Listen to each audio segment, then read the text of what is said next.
Hey guys, so here bringing you another video. Now welcome to something a little bit different. This is going to be the start to like a little mini-series I'm going to be doing before Season 9. And, you guys can get involved by, in the comment section telling me what you think about my list, and you can also give me yours. So what we're doing is a top 10 kind of mini-series. We're just going to start with the basics. So we're going to start with today is my top 10 mid laners of all time. Then we're going to move into like my top 10 top laners and my top 10 junglers. I'm not sure if I'll do bot laners because I've never really mained those roles too much. But if you guys wanted me to do them, and that'll be more of like opinion rather than my own playing experience, let me know. And if you guys really enjoy these top 10s, we'll actually go into other things like my top 10 pro players of all time, maybe my top 5 esport teams, because obviously there's not that many that I've liked throughout the years. So yeah, let me know by smashing the like button if you like it, by commenting, let me know your list. But today we're beginning in mid. So, coming in at number 10, and the idea, I'm just going to have footage of each champion in the list that I'm saying. So, number 10 is Steve, or as, most people would know, Vel'Koz. So, Vel'Koz is a champion that I've enjoyed throughout the years, and a big reason that he made the list is because of the Steve meme.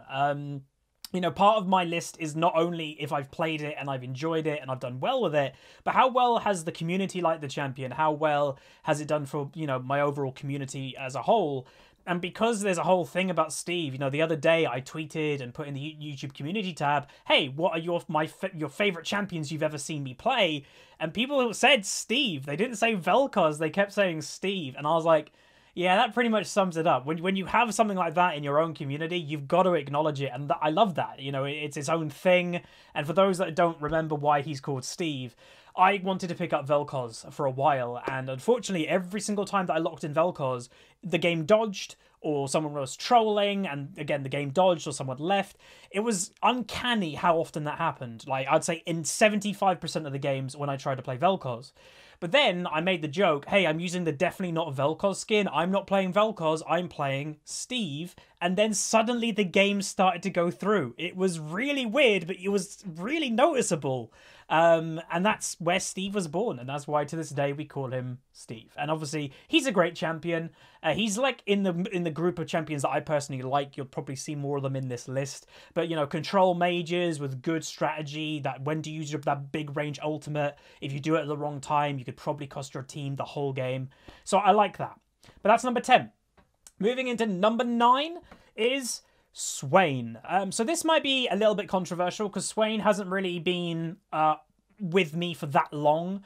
We played a lot of him, I believe, last season or even like the beginning of season 8.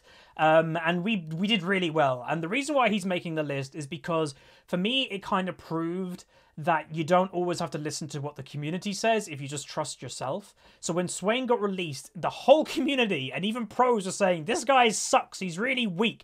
Then I was getting fed in most of my games. I played him as a burst mage instead of the old bruiser style. And then suddenly he got a tiny little buff because I think Riot was hesitant about buffing him because I think Riot thought he was strong as well. But he got a tiny little buff, and then every single person changed their mind. Oh my god, he's the most overpowered thing ever. And he really didn't get that much of a buff. And I was just sitting there like, I said he was strong the entire time. And then the whole community was like, okay, nerf him. Get rid of him, nerf him. And I was like, oh well, okay. So that's why he made the list, is because it's a lesson to you guys that you don't always have to listen to what other people are saying if you just trust your gut. I had people commenting on my videos, Huzz, you're wrong. This pro says that. This pro says this. And I just trusted myself. I was like, yeah, but I'm getting really fed with my playstyle. They're all doing a different playstyle than I'm doing, and I'm still getting fed. I'm blowing people up in team fights. And it took a while for people to kind of get that, but eventually they saw the light, I guess. And then maybe some Swain coming back soon, but his playstyle, I'd say, is good, but in the current meta, when there's like a lot of poke mages or assassins, he can struggle a little bit, but he is really fun.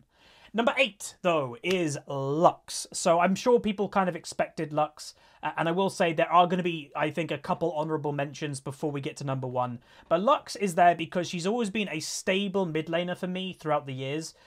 She was one of the champions that I used to get Diamond for the first time in Season 3, and any time that I'm just kind of feeling, oh, I'm not playing great, I'll just go back to Lux. I've always said she's a more basic type a basic version of a certain champion, and that is true, but she is a good champion in her own right. Obviously, I don't rate her as a support, but I rate her very highly as a mid laner, and I'd say she's a great champion if you want to pick up mid and you want to try and get used to skill shots and that type of thing. I'd say Lux is very forgiving. Why? Because her cooldowns are so low. If you miss your ultimate, well, 20 to 30 seconds later, you've got it back up.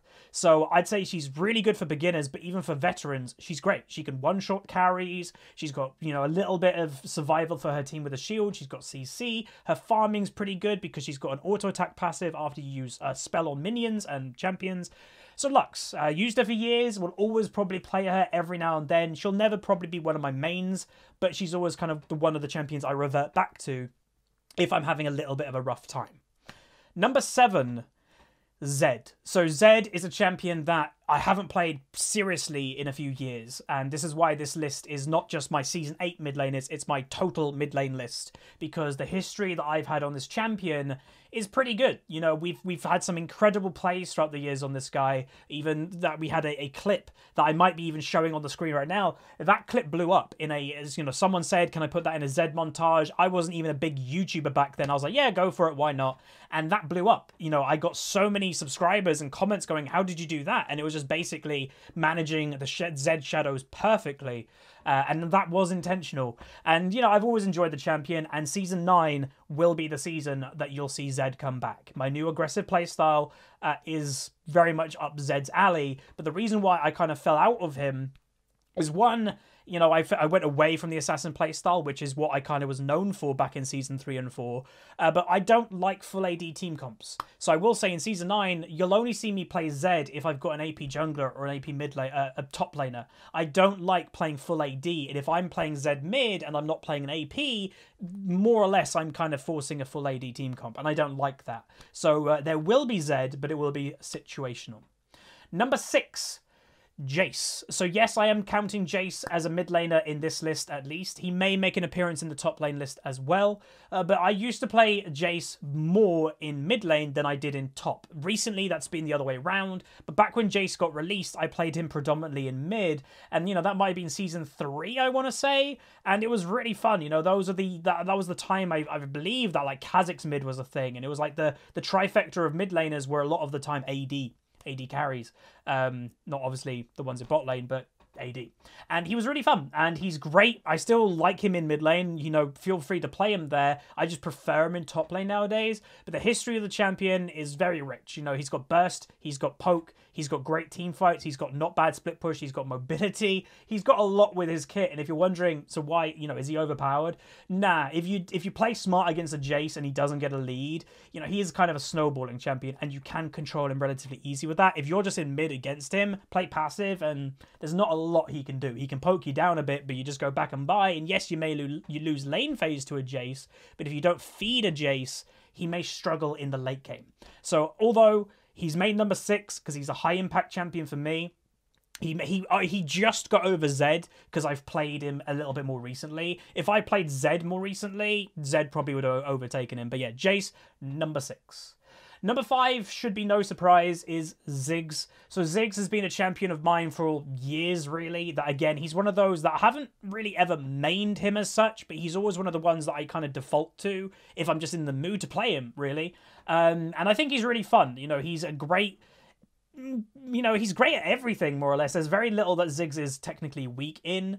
He's good at team fighting, good at poking, he's good at 1v1s. That's probably his weakest thing is 1v1s, but he's not bad at them. His lane phase is okay. His auto attacks are quite good, obviously. And what does he struggle with? Well, lack of mobility. Yes, he does have his W to bounce away, but he's really slow, and he can get caught really easily. So that's his weakness. But I have a lot of fun on Zigz, and I will be playing him in Season 9 for sure, because he's very strong, especially with how much gold towers give nowadays.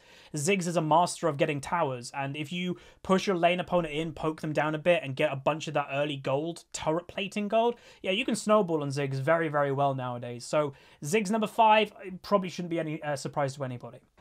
Coming up at number 4 is Bird is the word, is Anivia. So again, a champion that we've played for years, that I've got some very good performances on, but for some reason I just never really stick to playing. I don't know what it is, like maybe I just get bored of the champion a bit more than most very, quickly, but I always play relatively well on her. My mechanics and like how I play as a player is very much like Anivia, just basically.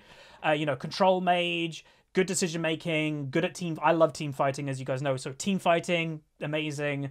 So yeah, Anivia is really fun. Again, she's kind of like a Lux to me. It's a great foundation champion for mid lane. If you want to build a champion pool around a champion, Anivia is a great place to start because again, she does a lot of things that a mid laner wants to do. She doesn't have long range poke, but she's got great control pretty much over everything else in the game. So she's got CC, she's got a Wolf, so she's really good against running champions. She's got great burst. Her team fight's fantastic. Her lane phase is a bit iffy, but when you get to level 6, it gets a lot better. And she strives of good decision making. So Anivia is definitely worth that spot. Number 3, Karthus. So Karthus has made the list. Shouldn't be any surprise to anybody. He's seen a recent rise in popularity because of Dark Harvest, but he hasn't really made the list because of that. And yes, obviously, I've been playing him a lot more recently, but I've played Karthus for years.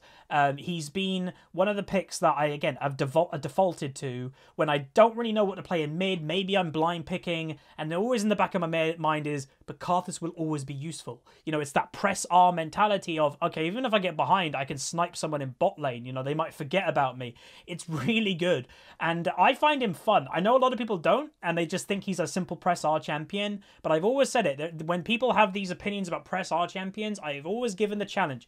Go play Karthus and see how well you do, and the vast majority of people that have that mentality will end up feeding, because he's way more difficult than just pressing R. His Q is hard to land. His W you've got to be on point with. You've got to decide when to have E on because your mana gets burnt like crazy.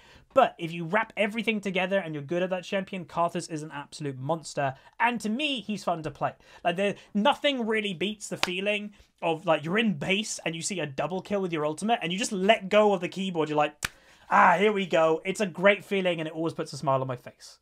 Number 2, maybe slightly controversial because some people are going to go, really? But I'd say I can't ignore this champion, even though I probably would want to.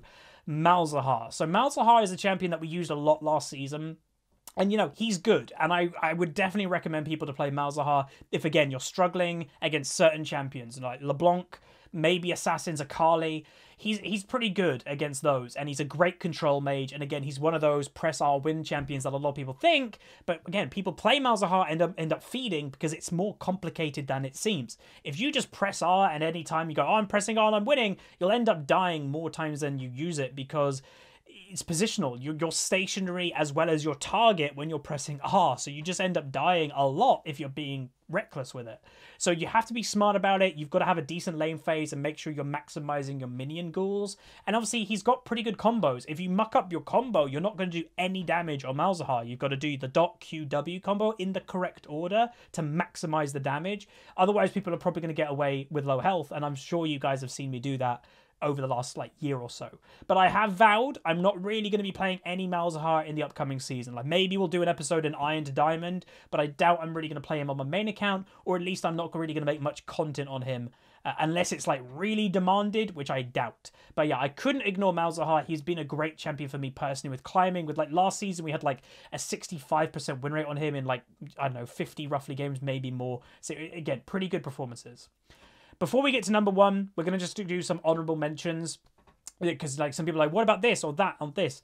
Number 1 honorable mention is Galio. So Galio I have used for a fair amount, since his rework. I had played him a little bit before the rework, and he was fun. But I think that the rework was really good. And, recently he's had some changes that is making him more like a carry.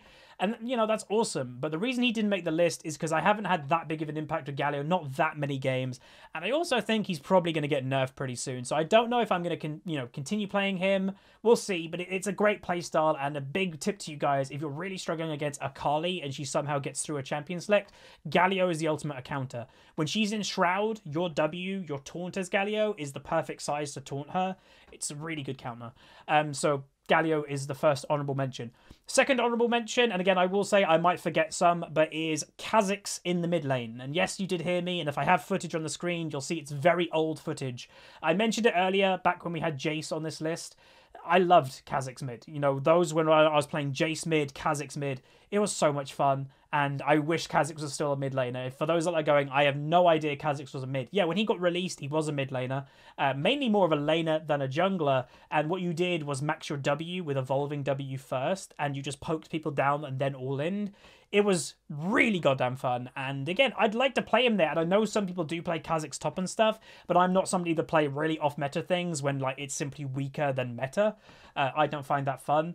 But yeah, great memories of Kazakhs. And maybe one day he'll be back in a lane, but I doubt it. And that's going to be it for the honorable mentions. Again, if you guys are like, what about that champion, Huz? Leave it in the comments. I might have forgotten about some, but I think that's a relatively well-rounded list for now. And number one, which should be no surprise, Xerath. So Xerath is arguably my best champion. It's between two. I'm not going to mention the other champion because he's going to appear on another list. But Xerath is arguably my best champion when I'm playing well.